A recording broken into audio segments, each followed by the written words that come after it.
সবাই আগত বন্ধুদেরকে আমি কৃতজ্ঞতা জানাচ্ছি। তোমরা অনেক কষ্ট করে আনোয়ারের টাকা ব্যক্তি আনোয়ার যে একজন দক্ষ সংগঠন, সে বাংলাদেশের যত প্রচাসী আছে সবাইকে একত্রিত করেছে এবং আমিও তার সাথে সাথে ওর একটা প্ল্যাটফর্ম ছিল SSC 85 বাংলাদেশ, যার স্লোগান ছিল দৃঢ় হোক বন্ধুত্ব সহযোগিতার বন্ধন।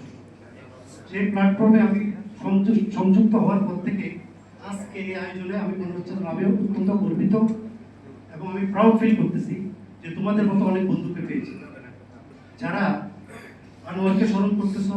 এই বাংলাদেশের 85 বন্ধুদেরকে একই প্ল্যাটফর্মে রেখে আনোয়ার বাংলাদেশের প্রতিটা ক্ষেত্রে, প্রতিটা জেলায়, শহরে, গ্রামে যত 85 বন্ধু আছে, তার যদি কোনো ধরনের যে 85তে পরীক্ষা দিচ্ছে পাশ করছে এরকম সুযোগ পাওয়ার সাথে সাথে সে তার সাথে যোগাযোগ করছে এবং চেষ্টা করেছে একই প্ল্যাটফর্মে আনার জন্য।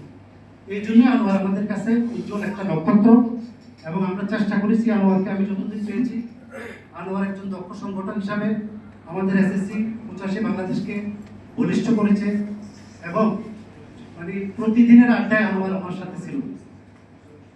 মাঝখান দিয়ে সে চাকরি হওয়ার পরে গত 1 বছর ধরে আনোয়ারের জীবন অনেক ভালো একটা পজিশনে চলে গেছিল। তোমরা তো অনেকেই জানো না, অনেকেই জানো, সে একটা চাকরি পাওয়ার পরে তার লাইফস্টাইল, তার মানে জীবনযাত্রা অনেক সুন্দর হয়ে গেছে।